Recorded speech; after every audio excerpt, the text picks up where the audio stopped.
What's up, everyone? It is Diecastbuffet here again. Guys, we have the 2025 Ryan Blaney Bodyarmor Zero Sugar Ford Mustang in the studio. Our first 2025 Mustang diecast review. Let's go ahead and check it out. All right, fellas, here we go with today's diecast review. So as I mentioned, this is the first Ford 2025 we've done a review on. It's the same mold as 2024, but what an amazing diecast here. This was actually a shadow dropped paint scheme. They had the pre-order for it for quite some time, but the diecast render was completely covered up. In fact, it was just an image of like a tarp over a next-gen car. So no one knew what the paint scheme was going to look like until the actual reveal. Well, I say no one, but you know, the consumers, me and you. So anyways, they dropped it, and once the diecast arrived, that's kind of when they revealed it. They showed it was going to be racing a week or two after that. It was really cool. I love how they do that, how they kind of hide it, and then boom, they drop it, and it gives everyone a cool surprise. So here's the box design for the Fords of the 2025. There's a little bit of a tear there. That's unfortunate. We've got Ryan Blaney there. Team Penske 2025. Fantastic looking paint scheme. The official name for it, Bodyarmor Zero Sugar Ford Mustang. And here is the other side of the packaging. I'm going to go ahead and carefully open it up. I'll be right back. All right, folks, brand new in the studio. What a epic looking paint scheme we have here. So I think this one actually ran at the late winter, early spring Atlanta race. Same thing as last year in 2024, but what a great looking paint scheme here, guys. You have a light gray to kind of a medium tone charcoal to like a dark gray transition paint scheme. And then you have like these red sports car stripes across it, the red door numbers. The real car had like aluminum colored wheels. These are not aluminum colored, but great looking paint scheme, honestly. Fantastic stuff. The Bodyarmor sponsorship that Blaney has, all the different drinks and the flavors, they've had some amazing paint schemes. My favorite one, honestly, was the 2020 or 2021 Daytona car. I forget the name of it. It had like, it was like a banana strawberry car. I don't know what it is, but bro, it was dope. Love that paint scheme. Of course, pick this one up for our good friends over there at Circle B Diecast. You could tap in, pick up your copy today. They have the 124, the 164, all that good jazz. Make sure to pick up your copy today. Use promo code Diecastbuffet. You don't have to, but hey, man, who doesn't want to save money? Got Bodyarmor right there with the hood louvers. I'm so glad they got rid of the shadow effect on the hood louvers because you could easily read the wording on there. Got Blaney right there in the front windscreen. Got the Bodyarmor drink. I like seeing the product placement on the car. Go to the front of the diecast. Got the number 12 with a little red bottom panel there. Got Sunoco, Ford, Pennzoil. Go to the left side of the diecast. And I noticed that there's no Bodyarmor drink bottle on the side of the car. I think most of their paint schemes have that, but for 2025, they didn't do so. I still like the way it looks, though. I mean, they put the logo right here on the side. They take it up the real estate of the paint scheme, which is how it should be. I can't stand when they just put a tiny logo here and they leave this barren. Like, some of the Ream Christopher Bell cars are like that, and it really bugs me because it could be a lot better. They at least used both sides of it. I like that. Got the number 12, which looks very clean with the red and the white.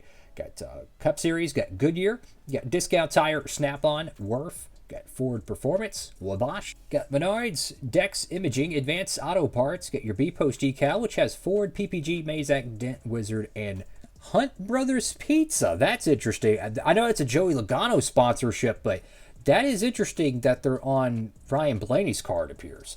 Got Blaney right there. Go to the back panel of the diecast. Got Bodyarmor Zero Sugar with the number 12.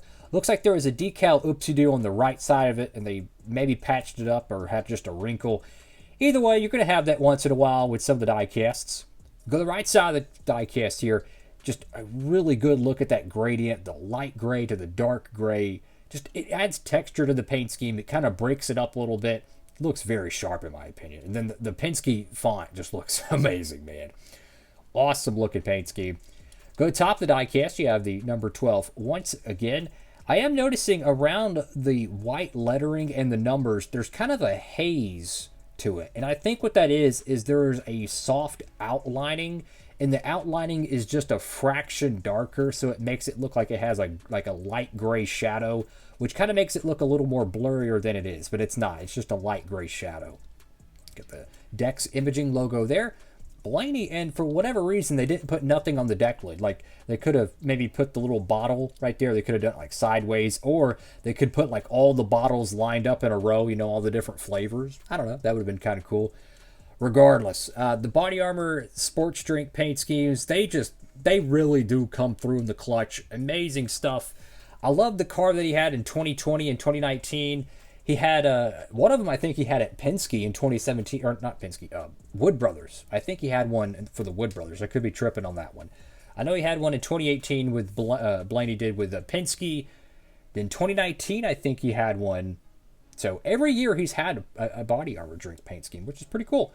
What do y'all think, guys? Make sure to comment down below. And oh yeah, if you haven't seen, there is a updated diecast mold part for the 2025s. This one doesn't have it, but let me show you what I mean in a moment. Let me bear with me. Let me get my camera focused. You're not going to believe this. You're not going to believe this. Bam! The 164s have the shark fin double now that the real Cup cars have. If you remember, they added this, I think it was after the summer Daytona race in 2024, so it was August, give or take. And they added this. Well, this is the first ever 164 I've ever seen to have the extra shark fin. So it might look a little goofy having two shark fins. This is how the real Cup cars are. I mean, that's just what it is, right? So even though it might look a little different, and I mean, every diecast I've had has never had a shark fin over here. So it's going to take a little getting used to, but this is how the real Cup cars are. So massive W Lionel. I'm telling you, they make a lot of great improvements to the diecast, and they don't get enough credit for it. I'm just going to keep it 100% honest with you. Yes, I know the windows don't have the little window bar prints. They did this in 2024 with the Kyle Busch diecast. I have no idea. But the fact that they got this on the diecast is amazing. So I'm thinking that down the road, the summer releases and then the fall releases of the 164s are going to have this. This diecast, as I mentioned, was a very early pre-order for 2025, meaning this one was probably already made in December of 2024, maybe January, and then it gets on the boat, gets unloaded, gets distributed. Okay, now it's March 2025, give or take. You see what I'm saying? So this was well already in production. This one was probably one of the more recent factory releases, so that's why it has that. Great job by Lionel. Love to see that. And I'm hoping that all the new diecast, released maybe May or June 25 on, past that, will have the updated rear window molding. So that's fantastic. And now that I look at the Kyle Busch diecast and I look at the Ryan Blaney one here, it's like something's missing because I feel like so I'm curious now, does the 124s have that too? I am curious now. For you 124 cats out there, that's, because some people only collect the 124s. Let me know if you've picked up any of the recent ones. Let me know if they have that, right? Comment down below if you don't mind. That's all for now. Diecastbuffet signing off.